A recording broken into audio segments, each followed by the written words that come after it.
Hello, everybody. Welcome to the December 2023 monthly video series. My name is Mike Horwath. I am the Chief Investment Officer here at Diversified. It's time, end of the year, predictions galore. So I thought it'd be a good idea to revisit our predictions from 2023, right? The end of 2022, we made some decisions and predictions about what would happen here in calendar year 2023. Let's revisit those and let's dive into 2024 and our thoughts there. I'm going to say it a lot. I hate predictions. I think they create some pretty poor behavior in both our world and many other worlds because people don't hold themselves accountable or at least revisit the decision-making process for those predictions and how things turned out. We're just always moving the goalpost, but that's just me being cranky. Let's just have some fun and go through what happened in 23, what we're looking at 24, and go from there. So first, prediction number one, we said that inflation would moderate but stay above the Fed's target. For much of 2022, the big story was inflation, right? Inflation was high. It was running way too hot for the Fed. Their target is typically 2%. It can fluctuate, but call it 2% of their long-term inflationary target. And what we saw was for much of 2022 and into 2023, inflation was way too hot. Rates rose. Evidence started to show that, look, inflation was going to drop slowly and methodically. And that's really what we believed, right? Our prediction was that it would continue to fall throughout 2023, but it would not get down to their target. And that's really what we've seen so far. It wasn't a super way on the ledge prediction, right? But I think it was important that our expectation for the year was that inflation would moderate, especially on the services side. And we're starting to see that all come to fruition here in the housing market. Inflation has moderated. Most recent readings have been closer to that 3% level. We're still above the 2% target, but the Fed has gotten more comfortable that they've done enough that over the course of the next 6 to 12 months, inflation will get down to their target and no more tightening is needed. So not bad. Our second prediction was that the Fed's hiking cycle would end in the early part of 2023. We were a little off here. So we believed as part of that, inflation would be coming down. The economy would slow a little bit, and the Fed would say, hey, look, we don't need to push much more on the rate side.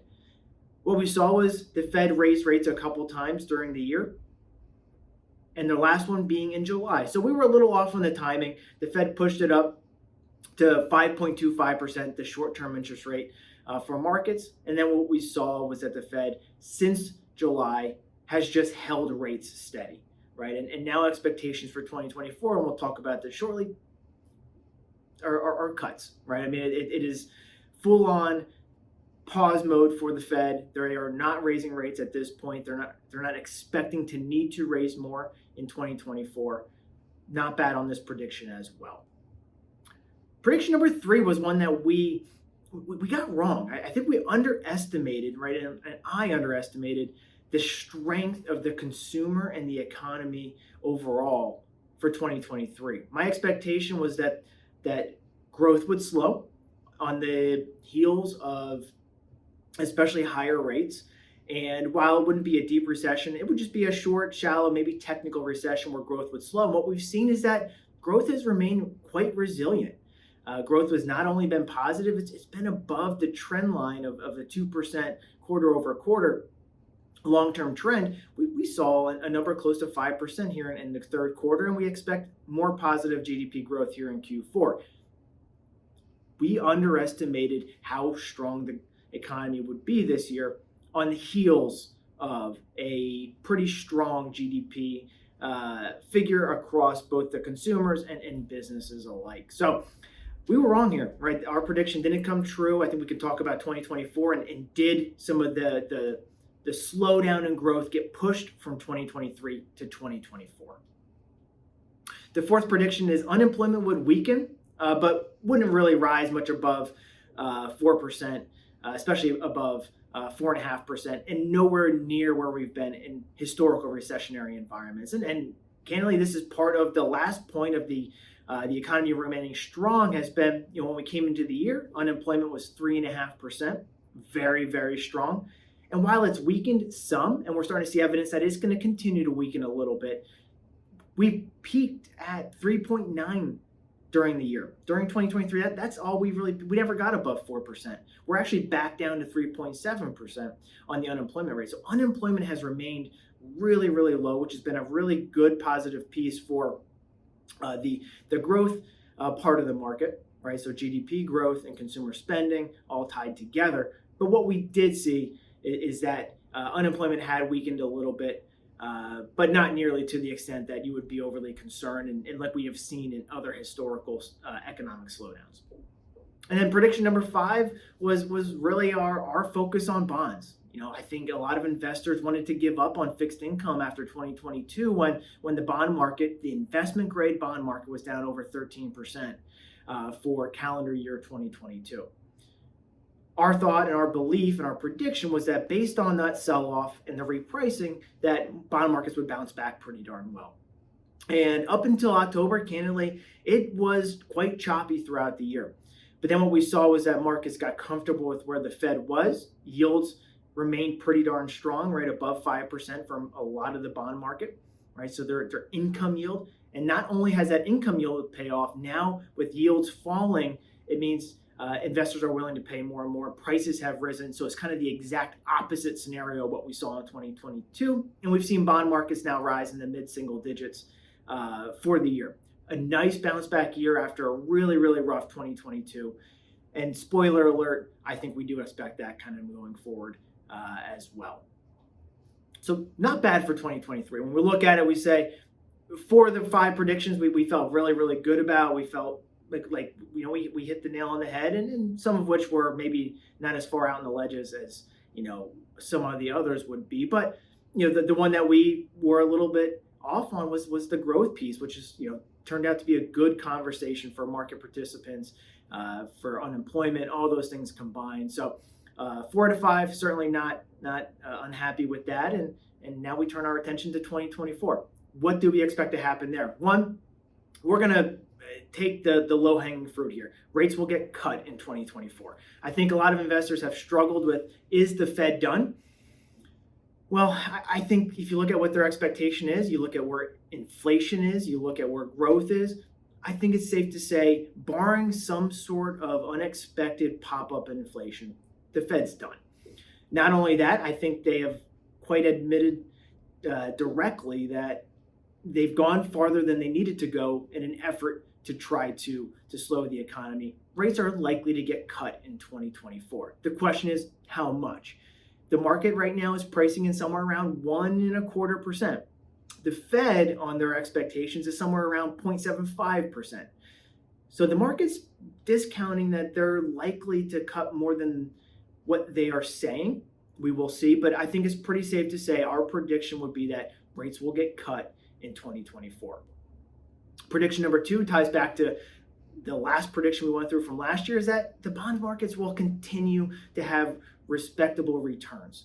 We're not predicting double-digit returns, but we're not predicting a reversion back to what happened in 2022. Bond investors should look at their portfolio and say, our starting yields are really, really attractive, right? Our yields on our high-quality fixed income is upwards of 4 or 5%. That's a great place to be. And regardless of what happens in rate markets, for the most part, your bond portfolio should be able to withstand it and have reasonable returns going into 2024. Bonds are now going to be a positive part of portfolios. It's taken the better part of a decade, 12 years to get to this point. But we do believe that starting yields matter. And we believe that a lot of the work in the interest rate markets has been done. And bonds will have another high quality year. Going to go a little bit of an island here, and maybe not so much an island. I think you're starting to see some market participants start to agree with this, but we're going to bet against the Magnificent Seven stocks. If you look at what happened in the markets this year, it's been a very highly concentrated market.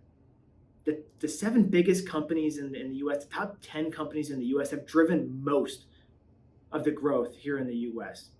These are names like Meta, right, the old Facebook, especially with NVIDIA, things like that, like the big names, Apple, Google, Microsoft, they're driving returns. It's been a very concentrated market. And you can see that if you remove those top 7 names from the market, returns across the board in small cap and the rest of large cap have largely lagged.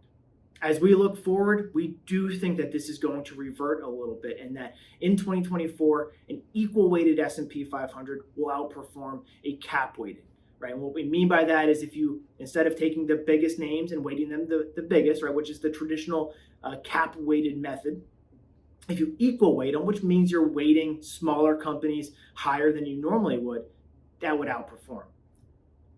This is clearly a reversion from what we've seen over the last even decade. But what we've seen is that the rise in the Magnificent Seven stocks has gotten so much further stretched than the rest of the market that it's pricing in a very difficult upside environment. Not that they can't, because look, at the end of the day, those 7 companies are some of the most profitable, best businesses out there. We just think from a market and investing perspective that there's a lot of opportunity in an equal weighted type of portfolio and into small cap.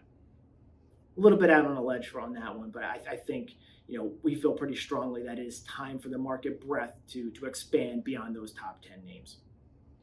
Prediction number 4, inflation is largely behind us. I think we've seen that happen in 2023, right? This methodical fall in inflation. We may get a couple little bumps here and there. There could be maybe some sort of commodity spike for some sort of geopolitical conflict.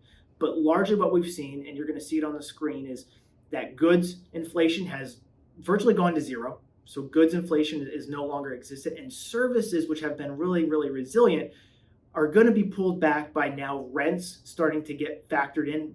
Rental prices for a while had risen, but they work on such a lag that it has taken a while for those prices to now start to work into markets. And we expect that services are going to come back down to earth. And then inflation, that conversation is largely behind us. Right? I think that's pretty fair to say. I don't expect inflation to be a major headline in 2024. And lastly, it's going to be a rocky year from an election perspective. We could talk about the U.S. all you want, but I will tell you now, my prediction is that there will be headlines all over the place for most of 2024. It is an election year. We've seen it over the course of the last several election cycles.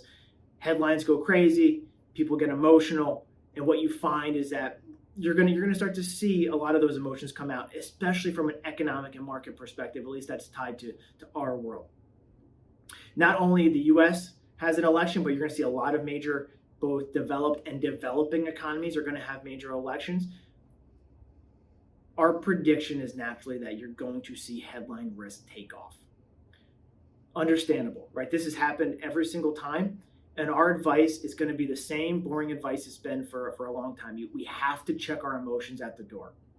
And when it comes to investing, the studies have been done, the research has been done, and that if you invest purely based on political beliefs, right, and preferences, you will underperform the market drastically rather than just being invested at all times.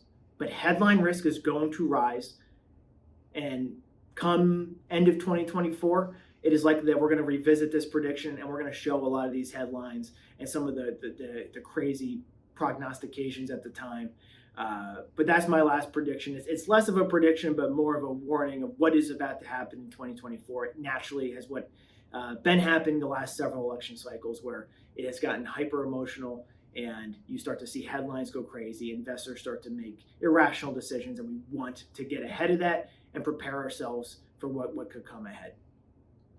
So just as a recap of 2024, we expect rates to go down. We expect bonds to add to portfolios. We expect market breadth to reach out and branch out outside of the Magnificent Seven stocks. We expect inflation to fall to the background, and we expect headline risk, especially tied to the election cycle, to be as crazy as ever. We'll see how we do in 2024. We think we did pretty darn good in 2023 from a prediction perspective. But as always, if you ever have any questions, always reach out to us. Thank you for the trust you put in Diversified and the team here at Diversified. Until next month, my name is Mike Horwath. I'll talk to you then.